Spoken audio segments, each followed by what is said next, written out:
السلام علیکم، welcome to S Y voice. پیش خدمت ہے Ambar Naag Maria series by A Hameed. شاہی دربار۔ فرعون مصر اختانون کا دربار لگا تھا۔ فرعون کی سواری ابھی نہیں آئی تھی، اس کا سونے کا عالیشان تخت ابھی خالی تھا۔ تخت کے اوپر سونے کا چھتر پڑا تھا جس میں نہایت قیمتی ہیرے جواہرات جڑے تھے۔ دو سیاہ فام حبشی باز کے سفید پروں کے بڑے بڑے مورچل لیے ادب سے کھڑے تھے۔ دربار میں سارے درباری، امیر، وزیر، فوج کے اعلیٰ افسر، دوسرے ملکوں کے سفیر، پجاری، سیاستدان، دانشور اور ملک کے چنے ہوئے لوگ شاہی لباس پہنے سونے چاندی کی زرنگا کی کرسیوں پر بیٹھے بادشاہ کی آمد کا انتظار کر رہے تھے۔ سپہ سالار قہرمان بھی وہاں شاہی وردی پہنے موجود تھا۔ اس کے پاس ہی امبر انتہائی پیش قیمت کپڑوں میں ملبوس دوسرے درباریوں کے ساتھ کرسی پر بیٹھا تھا۔ فرعون اختانون کے عہد میں مصر نے بڑی ترقی کی تھی۔ وہ دور مصر کی قدیم تہذیب کے عروج کا دور تھا۔ بڑے بڑے اہرام مصر تعمیر ہو چکے تھے۔ ملک میں خوشحالی تھی۔ لوگ محنت سے کام کرتے تھے۔ دریائے نیل پر بند مار کر سیلاب کی تباہ کاریوں کو روک لیا گیا تھا۔ دنیا کے ہر مہذب ملک کا سفیر فرعون مصر کے دربار میں موجود تھا۔ اختانون نے کئی ملکوں کو فتح کر کے اپنی سلطنت کو بحر روم کے ساحلوں تک بڑھا لیا تھا۔ اس وقت مصر کی حکومت دنیا کی سب سے بڑی حکومت تھی۔ فرعون کا دربار کا شان و شکوہ دیکھ کر محسوس ہوتا تھا کہ یہ دنیا کے سب سے بڑے شہنشاہ کا دربار ہے۔ دربار کے در و دیوار سے دبدبہ، رعب اور عظمت اور شوکت ٹپکتی تھی۔ قہرمان کو پتہ چل گیا تھا کہ امبر اس کے بھیجے ہوئے سپاہی کو ہلاک کر کے اور فرعون کی جان بچانے کے صلے میں دربار میں داخل ہوا ہے۔ اسے اس بات کا بڑا صدمہ تھا کہ اس کے جگری دوست کی وجہ سے اس کی سازش ناکام ہو گئی۔ اگر اس رات امبر سپاہی کو ہلاک نہ کرتا تو آج اختانون کی جگہ سپہ سالار قہرمان مصر کے تخت پر بیٹھا ہوتا، لیکن وہ امبر کو کچھ نہیں کہہ سکتا تھا۔ پھر بھی یہ صدمہ اس کے دل میں نشر ہو گیا تھا۔ وہ امبر سے نفرت کرنے لگا تھا۔ امبر کو دربار میں شاہی حکیم کا مقام حاصل کرتے دیکھ کر اس نفرت میں اور اضافہ ہو گیا تھا، مگر قہرمان نے دل کی بات دل ہی میں رکھی اور امبر کی طرف مسکرا کر دیکھ رہا تھا، بلکہ دربار میں داخل ہوتے دیکھ کر اس نے امبر کو گلے لگا لیا تھا اور مبارکباد دی تھی۔ تم نے بہادری کا کام کیا ہے امبر، فرعون کی جان بچا کر تم نے اس کی محبت اور خوشنودی حاصل کر لی ہے۔ میری دعائیں تمہارے ساتھ ہیں، تم بہت ترقی کرو گے۔ شکریہ قہرمان، تم میرے جگری دوست ہو۔ اس وقت اگر تمہیں خوشی نہیں ہوگی تو پھر کس کو خوشی ہوگی؟ میں تمہاری دعاؤں کے لیے تہہ دل سے شکر گزار ہوں۔ اس کے باوجود امبر کا دل بھی قہرمان کی طرف سے صاف نہیں تھا۔ اسے معلوم تھا کہ قہرمان اس سے ناراض ہے، کیونکہ اس نے فرعون کی جان بچا کر قہرمان کے منصوبے پر پانی پھیر دیا ہے، لیکن اوپر سے وہ بھی قہرمان سے خندہ پیشانی کے ساتھ باتیں کر رہا تھا۔ اتنے میں بڑے زور سے سینکڑوں نفریوں نے بچ کر فرعون مصر کے دربار میں تشریف لانے کا اعلان کیا۔ سارا دربار ادب سے اٹھ کر کھڑا ہو گیا۔ اس سے پہلے جب فرعون مصر دربار میں داخل ہوتا تھا تو سارے درباری سجدے میں گر جایا کرتے تھے، لیکن اختانون نے انہیں ایسا کرنے سے منع کر دیا تھا، کیونکہ اس کے خیال میں انسان کو سجدہ صرف خدا کے سامنے کرنا چاہیے۔ کم خواب اور اطلس کے پردے ایک طرف ہٹے اور فرعون اختانون اپنی چہیتی بیوی اور امبر کی والدہ ملکہ مصر نفریتی کے ساتھ خدمتگاروں اور محافظوں کے جلوے میں دربار میں داخل ہوا۔ ہر طرف ایک رعب سا چھا گیا۔ دربار میں سناٹا طاری ہو گیا۔ فرعون اور ملکہ بیش قیمت سونے کے تاروں میں منڈھا ہوا شاہی لباس اور سونے کے تاج پہنے تخت پر آ کر بیٹھ گئے۔ خدام ادب سے ایک طرف سر جھکائے کھڑے ہو گئے۔ غلاموں نے مورچل ہلانا شروع کر دیے۔ درباری فرعون کا اشارہ پا کر اپنی کرسیوں پر بیٹھ گئے۔ دربار میں گہری خاموشی طاری ہو گئی۔ اس وقت کوئی زیادہ زور سے سانس بھی لیتا تو اس کی آواز بھی آ جاتی۔ وزیر دربار نے آگے بڑھ کر تخت کو بوسہ دیا اور عرض کی، ملکہ نوبیہ کی جانب سے حضور کی خدمت میں تحائف پیش خدمت ہیں۔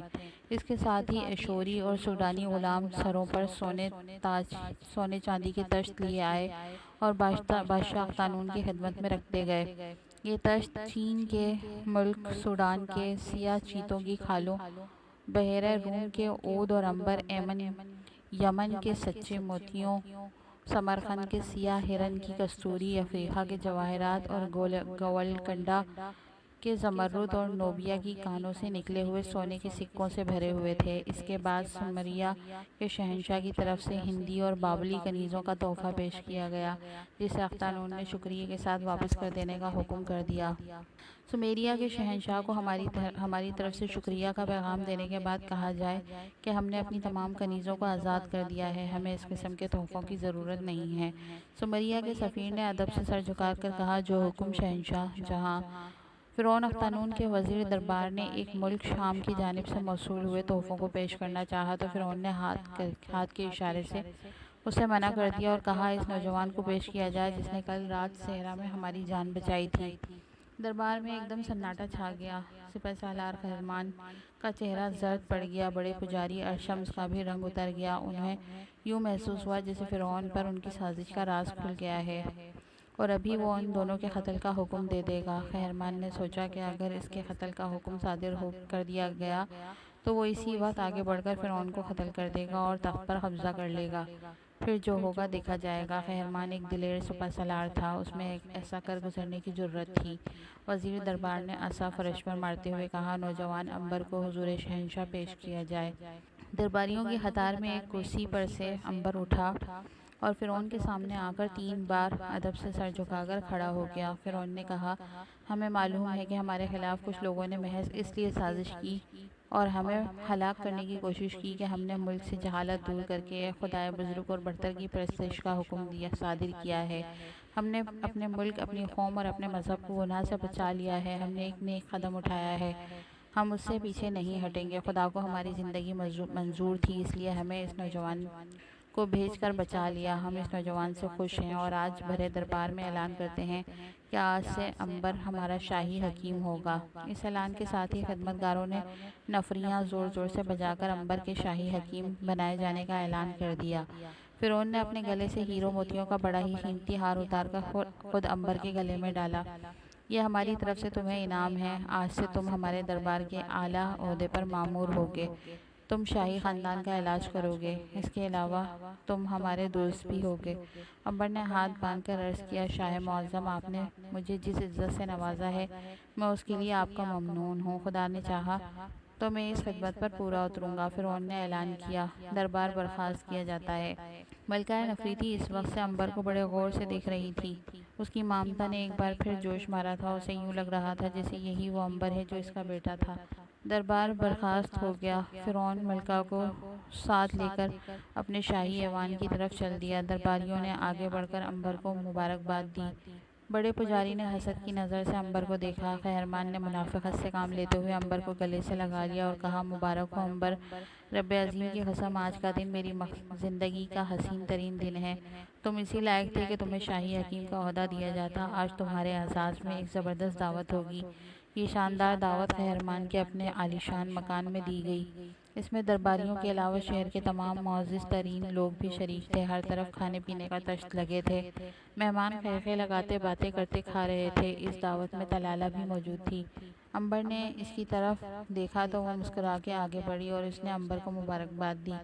مبارک ہو عنبر، تمہیں امید ہے تم ہم لوگوں کا دربار میں ضرور خیال رکھو گے۔ عنبر نے کوئی جواب نہ دیا اور آگے نکل گیا اور درباریوں کے ساتھ باتیں کرنے لگا۔ طلالہ نے قہرمان کو ہاتھ کے اشارے سے ایک طرف بلایا۔ کیا بات ہے طلالہ؟ عنبر تم سے ناراض کیوں ہے؟ میں ایک عرصے بعد تم سے مل رہا ہوں، کیا کوئی جھگڑا ہو گیا ہے؟ طلالہ نے کہا، ادھر انجیر کے درختوں میں آ جاؤ، میں تم سے ایک راز کی بات کہنا چاہتی ہوں۔ قہرمان طلالہ کے ساتھ اس طرف گیا جہاں انجیر کے درختوں کا جھنڈ تھا اور سنگ مرمر کے چبوترے پر بیٹھ گیا۔ کہو، وہ کون سی راز کی بات ہے جو تم مجھے کہنا چاہتی ہو؟ طلالہ نے ادھر ادھر غور سے دیکھا اور کہا، سنو قہرمان، جس نوجوان عنبر کو تم اپنا دوست سمجھتے ہو وہ کس کا بیٹا ہے؟ قہرمان نے بڑے سکون سے کہا، رجال ماہر تعمیرات کا بیٹا ہے۔ غلط ہے، وہ رجال کا بیٹا نہیں ہے، قہرمان نے مذاق سے قہقہا لگا کر کہا۔ تو کیا وہ تمہارا بیٹا ہے؟ طلالہ بولی، مذاق کا وقت نہیں ہے قہرمان، میری بات غور سے سنو۔ عنبر مصر کا شہزادہ ہے، اس کے پاس شاہی خاندان کی مہر ہے۔ قہرمان چونک پڑا، کیا کہا؟ عنبر مصر کا شہزادہ ہے؟ ہاں، اس کے پاس فرعون کی شاہی مہر ہے۔ تمہیں کیسے معلوم ہوا؟ وہ مہر عنبر نے خود مجھے دکھائی تھی۔ اس کے بعد طلالہ نے قہرمان کو ساری کہانی سنا ڈالی کہ کس طرح عنبر نے اس سے شادی کی خواہش کی۔ طلالہ نے اس سے جراحی کے آلات ہتھیا کر اپنے غلاموں سے کہہ کر اسے مکان سے باہر پھینکوا دیا۔ اور پھر کس طرح عنبر نے اسے شاہی مہر دکھا کر کہا کہ طلالہ نے جس نوجوان کے ساتھ شادی کرنے سے انکار کیا ہے وہ مصر کا شہزادہ ہے۔ قہرمان سوچنے لگا کہ وہ ہاتھ ہلا کر بولا، نہیں نہیں، یہ کیسے ہو سکتا ہے؟ میں بچپن سے عنبر کو جانتا ہوں۔ وہ رجال کے گھر پیدا ہوا، ہم دونوں چھوٹے چھوٹے تھے جب دریا کنارے کھیلا کرتے تھے۔ پھر وہ بھلا مصر کا شہزادہ کیوں کر ہو سکتا ہے؟ اس نے وہ مہر کہیں سے چرائی ہوگی۔